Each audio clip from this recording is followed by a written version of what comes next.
I was trying really hard not to buy so much.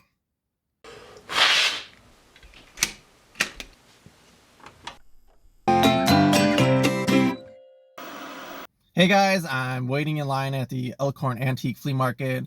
I've shown you this flea market many times before. It's kind of sad this is the last one of the year, but I'm hoping to score some great end of the year deals, so come along and check it out.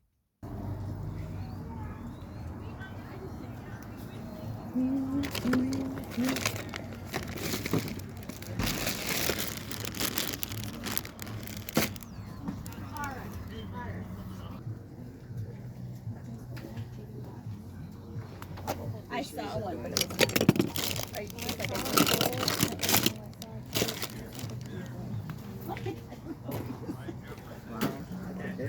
That's taken serious. That's hilarious.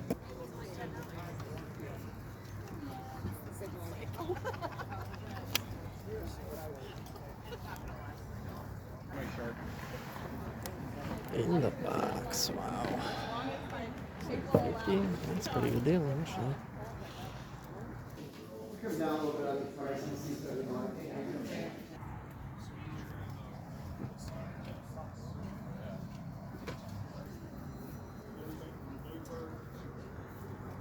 What's that? The second floor of the hotel. You can't have anybody like tell them. If you're not a dealer, you Was ist hier ein Wettbewerb Haarhaar? then you get on a list and say, "There should be $25 to put this in." $260 for two tables. Yeah, so you get a picture. That's what I'm saying. And the hotel may cost me like almost $500 for 4 nights.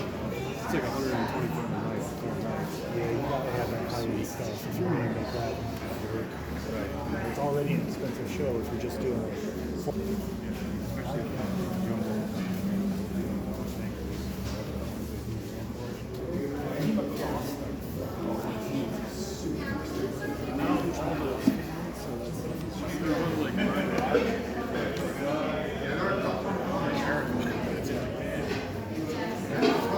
Or you could do a V2 payload, because that's a lot cheaper, you know, the yellow one. Oh He's got the same sculpt and everything. Yeah, that's pretty cool. This is I just amazing. found it in my parts bin, and I was like, this is the guy, you gotta have that to go with your set. Thank you so much. You betcha. Wow. Cool.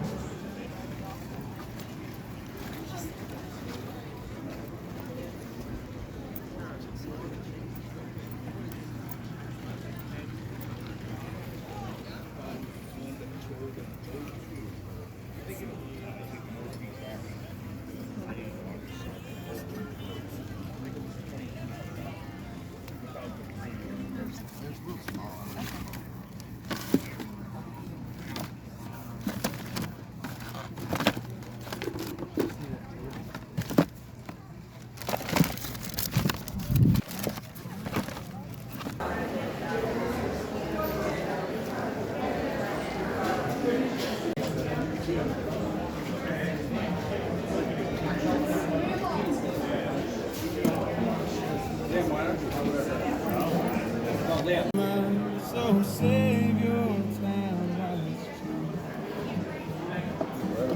The sun is bright and the breeze is kind. You got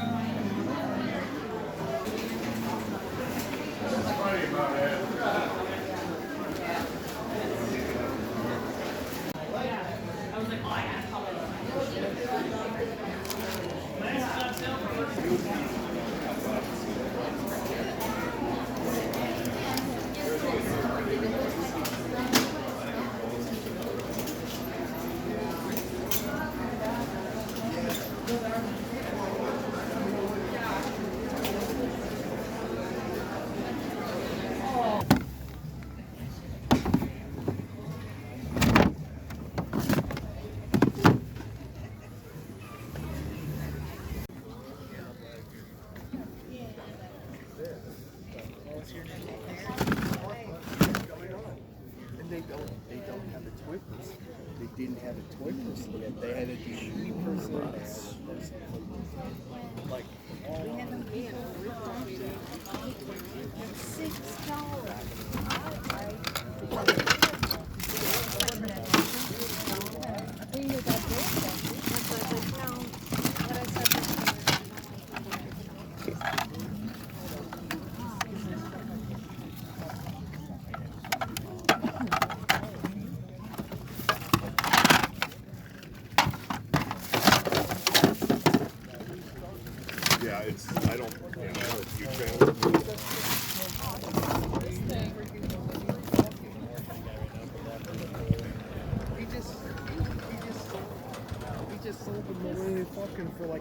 $1,000. I can't afford to go in there and do that.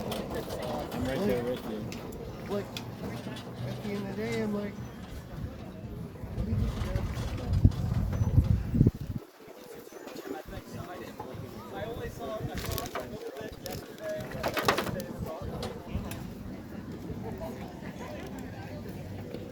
I've seen that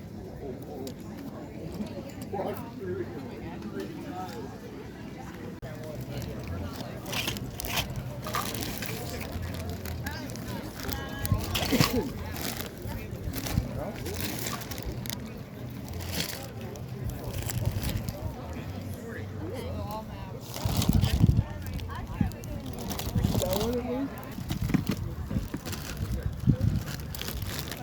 Oh, Grandma has those. I know, I was looking at those. I was like, I think she would buy those, but I think she has them.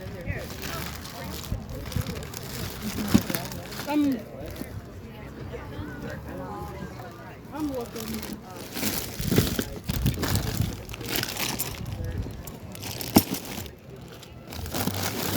Keep the old Western. I was fine. This is pretty combo. I'm all done shopping at another great Elkhorn Antique Flea Market. Take a look at my haul. A bit of a disclaimer before we start looking at these things. I have a bit of a cold, that's why I sound so manly, in case you're wondering. The first thing I grabbed was this vintage 12-inch Stormtrooper. He was only $6 and he's missing a hand.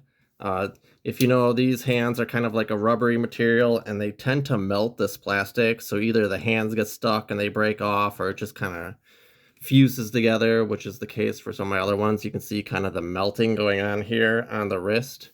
But I grabbed this guy. He was only $6 and I'm just going to be sending him behind my 12-inch Darth Vader with another Stormtrooper, so you're not going to see his hand, and I thought that was a pretty good deal.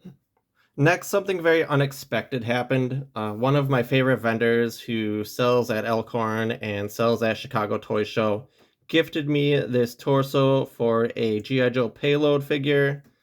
This is one of the two figures that came with the G.I. Joe Defiant Space Complex. I believe the vendor's name is Chris, and he had watched my restoration video of the Defiant a couple months ago, and he found this torso in his spare parts box, and he thought he would give it to me, which I'm incredibly thankful for. It's the first time anyone's ever gifted me anything like this. It's just crazy that anyone watches my videos would recognize me or would give me something like this, and I'm very grateful, and I thank you, brother, and I will definitely be buying more from you at Chicago Toy Show. I'm gonna either find this guy some legs, or I'm gonna put someone else's legs on him and stick him to the Defiant, but expensive figure usually that I probably wasn't ever gonna find, and now I have one thanks to him.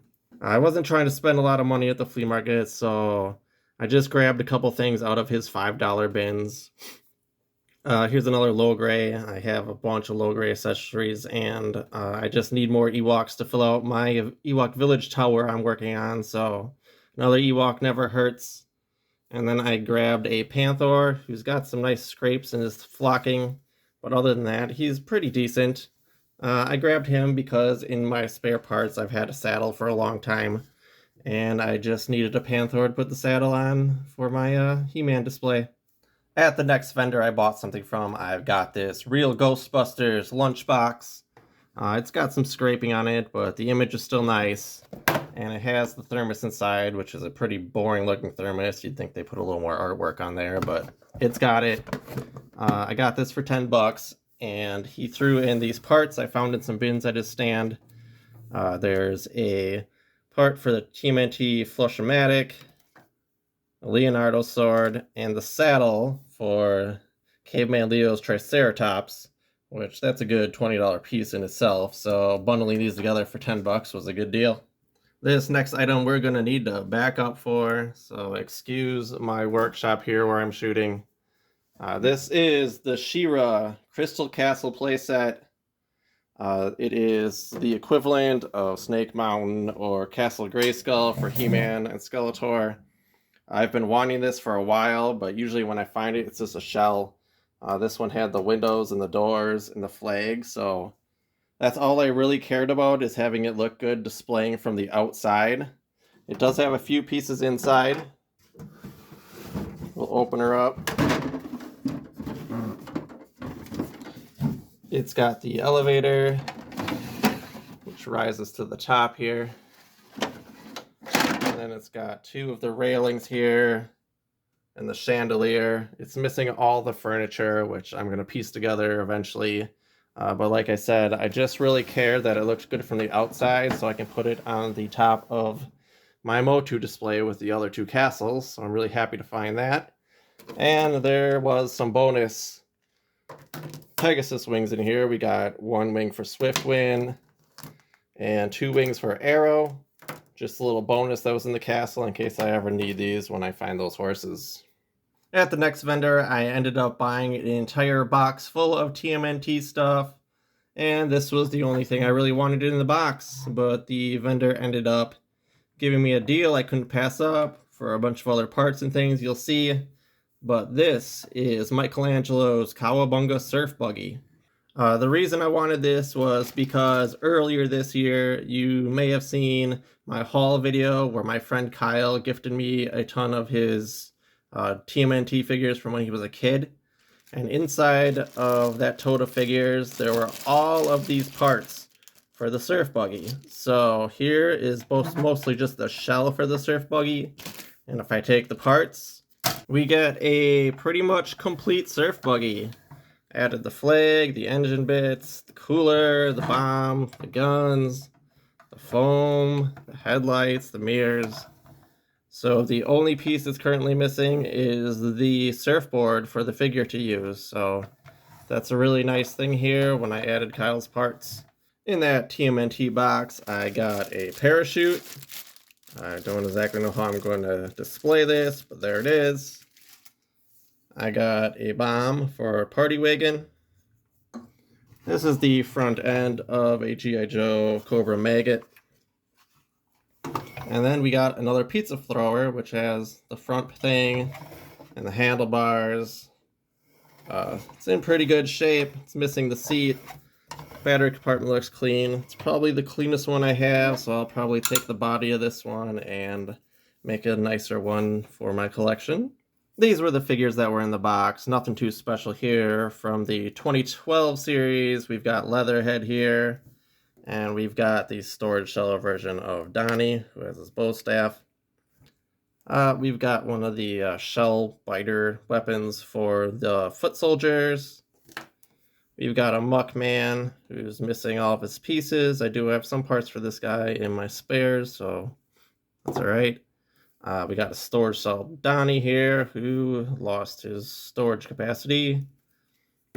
And then we have a Bebop. This one is a soft head, which I did not have a soft head, so he's not in great shape, but still cool to have. We've got an April that had a bit of an accident here, lost an arm. And then we got 2 Baxter Stockmans. This one's in a little better shape than this one. No wings on either of them, but we do have one of the claws. We've got a Wacky Action Raphael here, who's pretty decent. And then a vintage version of Leatherhead. I guarantee. The last thing from that turtle box is a sewer playset. I did need parts from this, so this was a good thing to find in there as well. I did need the periscope. I do have the fire hydrant that it connects to, so that's cool. The one I got in the box last month also didn't have this top panel or this back panel here. So I will be using this for parts to get closer to completing the one I have. Still not quite there. I need parts for the elevator and the stinking little wires that go on the TV back there that are always missing. But yeah, I'm getting closer. Like I said, it wouldn't be hard to complete that sewer playset that I got earlier in the month. Here's the last find of the day. I glanced into a bin of $1 Barbie dolls and I found Carrie Fisher staring back at me. This is the original vintage Princess Leia doll from, I believe, 78, 79. Yeah, so you know me, I couldn't leave this behind for $1, even though I already have 2 Princess Leia dolls. She is wearing somebody else's 70s bell-bottom outfit onesie. She's got a little bit of a peekaboo in the back here. Yeah, couldn't leave it behind for $1. I'm sure the vendor had no idea that it was Star Wars, or else it would not have been in the dollar bin with the Barbie dolls. Well, that's all for this one. If you like this video, hit that like button, leave me a comment down below, and subscribe to the Toy Cave for more vintage toy hunts and hauls. Thanks for watching.